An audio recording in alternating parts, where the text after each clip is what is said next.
If you struggle with writing copy in your coaching business to attract clients, stay tuned. I'm going to be sharing a couple of key copy tweaks that you can use to create more resonance, more connection, and to help your potential clients feel more understood. Let's get into it. Hi there, welcome to the Wholehearted Business Show. I'm Laura. I help health, life, and spiritual coaches get more clients, make more income so they can live their most aligned life. And today on the show, I'm talking all about how can we help our clients feel more understood and have more resonance, and how can we communicate better with them so that they are more likely to go on to become actual clients and not just potential clients. So we're talking a little bit about copywriting today, and this is an area of work that I know when I'm working with my clients that they often struggle with writing copy, because when we become coaches, we don't become sales experts and marketing experts and copywriting experts. And like everything, it's another skill set to learn. It's another thing to learn. So often we can find it really tricky to create copy that is actually going to create resonance with our potential clients. I'm going to talk a bit about why that's important soon. So I'm going to share a couple of key little tweaks that you can make, quite simple ones hopefully, that you can make in the copy that you write, whether that's the copy on your website, whether that's your content marketing, changing the copy in that, or whether it's like specific sales copy that you write, that is going to make it stronger, that's going to help you create more resonance and help your potential clients feel more understood. So the coaching industry, like all industries, has its own set of jargon. It has its own like little language that if you're in the coaching industry or you're into personal development, you're probably going to understand. Think words like empowerment and words like embodiment and alignment, which are lovely, beautiful words and probably mean a lot to you. You know, if you're using these terms, they probably mean a lot to you. You understand what they mean. But the problem, like very specifically often, that we have with business to consumer coaches like yourselves, health, life and spiritual coaches, is that your people might not know what the fuck that means. To be perfectly honest, they might have no idea what it is that you're talking about when you're saying that they're going to feel more empowered. They might be thinking, what does that mean? I'm going to feel more empowered. Like it can be quite a vague term, and we want to avoid that vagueness. We want people who are reading the words that we are putting out there to connect, feel resonance and feel understood as well. And if that's not happening, then we need to look out for that. The first thing we can do is just be aware of when we might be using coach speak and coaching language that might not actually mean anything to our potential clients. The other side of this, like this is kind of like another area that we're going to look at today, is also thinking about the terms that we use, and are our clients attaching the terms that we use to themselves or not? So an example of this is, let's say that you're a coach who works with people who are burnt out, but if you're talking to people who perhaps, like, you know, they're burnt out because you understand the meaning of the term, but they're not attaching the label of burnout to themselves, then it's not going to resonate as deeply with them. It might just go way over their head. And this is the thing, when we're using terms that our potential clients don't understand, it's like everything we're saying is just going straight over the head and it's not getting in, because they just don't think it's relevant to them. So we want to make sure that they understand what it is that we're saying, and that we're saying it in a way that, yes, that is relevant to them. They can say, oh, that's relevant to me because I experienced that. I know how that feels. I know what that is. That's what we want to create. So obviously a really simple thing that we can do is to start and change that language into language that people do understand. So we can change words like empowerment. This is one of the tricky things though. Some of these words are really difficult to translate into, like, directly into another easier to understand word. But if you think about what you mean by someone feeling more empowered, is it that they feel more confident? Is it that they feel that they can make decisions more quickly? Think about what actually is underneath that word. So that's something you can think about, like what does that word look like in practice when someone's living that word? What does that look like? Can you use words from that kind of experience to inform some different language that you can use? Basically think about, if you had to describe what it is that you do to someone on the street, how would you say it so that you know that they would understand what it is that you're talking about? So often when I'm talking to someone about what I do, I will just say, I help coaches start and grow a business. That's the simplest way for me to explain what I do. I help people who are coaches, and often I'll say, not like your sports coaches, I'll say like your health and life coaches. And sometimes people look at it like, what's a health and life coach? And then I'll have to go in and explain that. Often I will just say, I help coaches start and grow a business. And that's the simplest way for me to explain what it is that I do. I know there's a whole lot of other stuff that goes into that. And often, again, depending on who it is that you're talking to, it's about potentially tailoring that a little bit, which is another tip that we'll get into in a second. So how do we start to know what the right words to use are? First of all, think about the word and what that looks like in practice. So if someone's living and breathing that word, what are they doing? How are they behaving differently? Is there any language from that that's going to help you find new language to use to describe that? So in the empowerment term, perhaps that's someone feeling more confident. Perhaps that's someone who can make decisions more quickly, more easily. Perhaps that's someone who's not being walked all over. Think about those kind of examples and then perhaps use some of that language from thinking of it in that way, instead of using the words that you were using. Another thing that you can do is just do some market research. I will put a link to an episode of the show that I've done all on market research if you want to explore that further.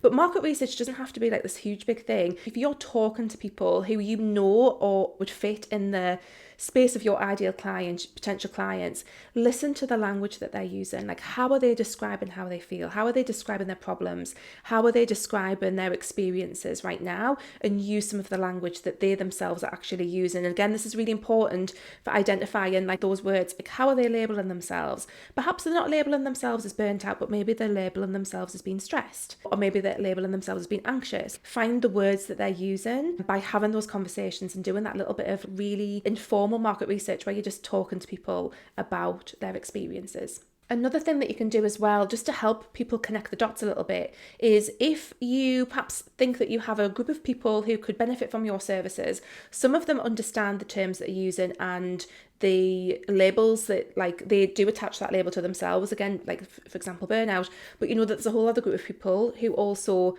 don't necessarily relate to that.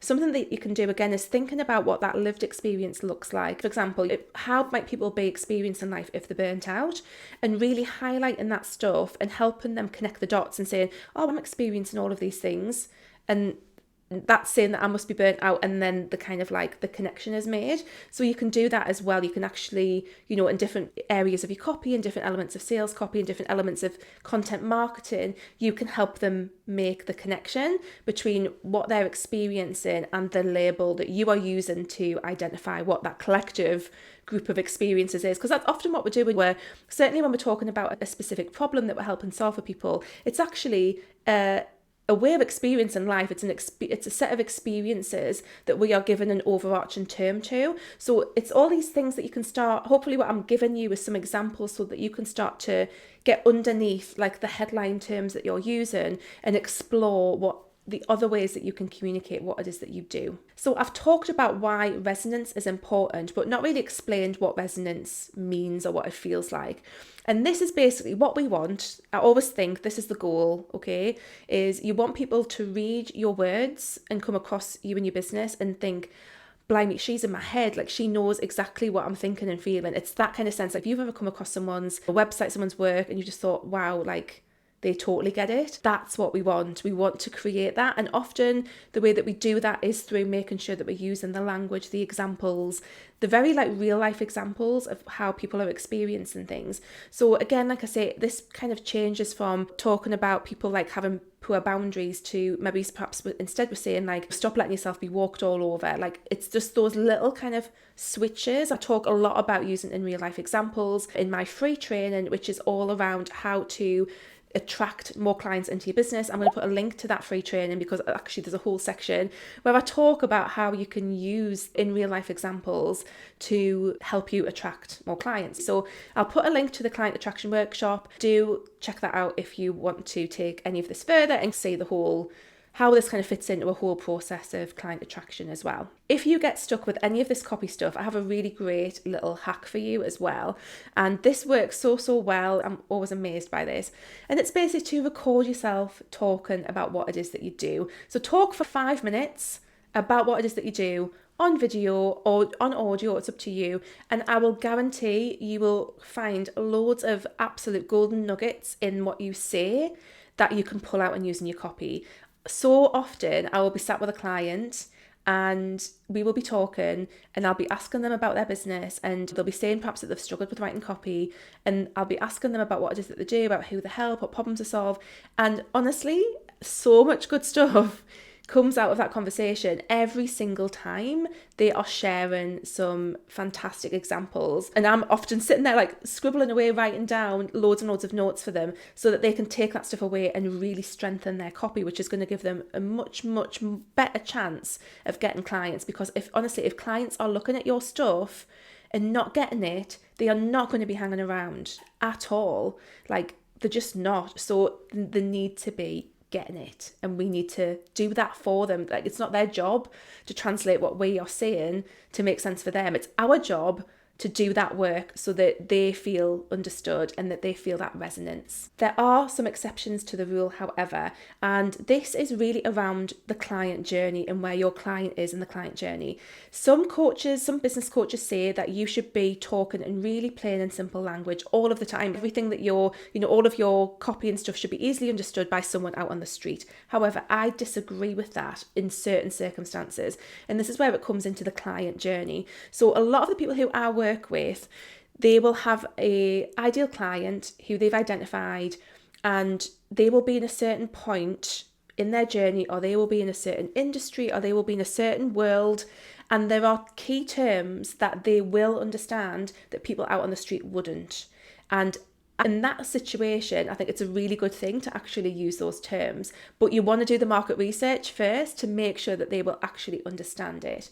And again, like I said, this really depends on where your clients are, where they might be from becoming aware of this area of work to reaching some kind of mastery with it. So the example I often like to use is, let's say that you support people around body image and self-esteem. There's people who start to explore that, and then they've been dieting, and they might start to explore this other world of having a more positive body image, and maybe watch the Embrace documentary, and they read a couple of books. And then you've got people who are like further into that. They've done the work, they've read all the books, they've been trying to put it into practice, and perhaps they're struggling to take the theory and make it work in their life. In that case, using terms like intuitive eating would make total sense, because they will get that because they've done that bit of work beforehand. Like, they're on their journey, they're not like further back, so they will understand that term. Whereas someone at the very start, like perhaps they're just feeling really shit about their body, they might not get. And although I think, to be fair, intuitive eating is probably fairly well understood these days, but for want of a better example, guys, I'm struggling with examples today. For want of a better example, intuitive eating is going to make more sense to someone. They're going to really understand what that term means at that point in the journey, where they're a bit further on and they've done some work around it and they know the crack, do you know what I mean? Whereas people who are much, much earlier on, that might not really mean a lot to them. But listening to the body might mean a little bit more, or stopping when they're full might mean a little bit more. There's different ways that you can describe it, and this is really what this is about. It's about how can you use these different terms. So don't necessarily write everything off. Ultimately, the question that you want to be asking yourself is, am I using words that my ideal client understands, connects with, and will feel resonance with? And if I'm using language that ticks those 3 boxes, I am on it, I'm doing well. That's the question you want to be asking yourself. And again, that's perhaps the question you want to be asking other people, and doing a bit of market research, which is something you can look at as well. And as I've said, this is the kind of thing that I've been helping my clients with in my one-to-one coaching and mentoring package, Thrive. Now, I've got a few slots available for new people to come in. The price is going to be increasing. Probably, I haven't set a date, but probably around about March time, because I'm making a few tweaks and changes to the program. So I just wanted to tell you a little bit about that in case it's something that you might be up for. So Thrive is over 4 to 6 months, and really what we focus on in there is taking your coaching business to the next level, whatever that next level is. So if you are getting some clients in the door, but perhaps it's a little bit sluggish and you want to improve the flow of clients, you want to perhaps introduce something that is more passive, like a group program, you want to create your first course, something like that, then that is absolutely the best place for you to be, is in that program. That is really where I can support you over that amount of time in really practical ways to help you take the steps that you need to take to help you really change your coaching business so that it has more capacity, so that you have more time. A big part of this coaching package is about helping you make your business work better for you as well. So that's a big part of it. It isn't just about we're going to improve your business for the sake of improving your business. It's about, okay, how can we up-level your business, but do so in a way that is going to benefit your life as well? Because again, that's a big part of my work, is that it's not just about growing a coaching business for the sake of growing a coaching business. It's not just about making money and getting clients for the sake of making money. It's about living that aligned. And I feel like I can say aligned because I feel like you guys will get it. I might be wrong. Maybe you need to let me know if I'm wrong, but I feel like you guys get it. I feel like my work is around helping you do that and build your coaching business, but that it's always about how is this supporting the lifestyle that I want to create, because there's no point in duplicating the 9 to 5 grind that you've already had, or even worse potentially, as often happens when you start a business, because probably why you got into this, like most of my clients get into this work because we want to have more freedom. We want to have more control over how we spend our time. We want to do work that we love. Really, that Thrive one-to-one coaching package is about helping you facilitate that and take your business to the next level. So if you're interested in finding out more, I will pop a link in the description. Get in touch with me. I'm really happy to chat more about it. I think I've got 3 slots going into February available.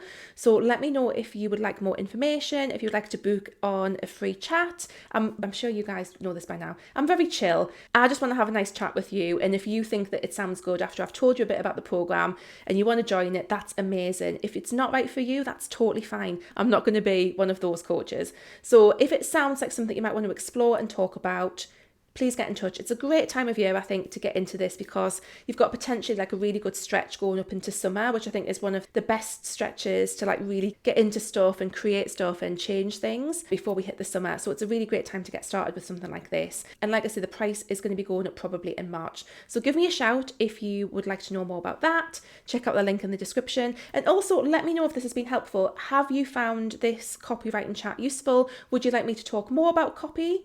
Pop me a comment if you're watching on YouTube. Give me a thumbs up. That really helps too. And I will see you next time, guys. Take care. Bye.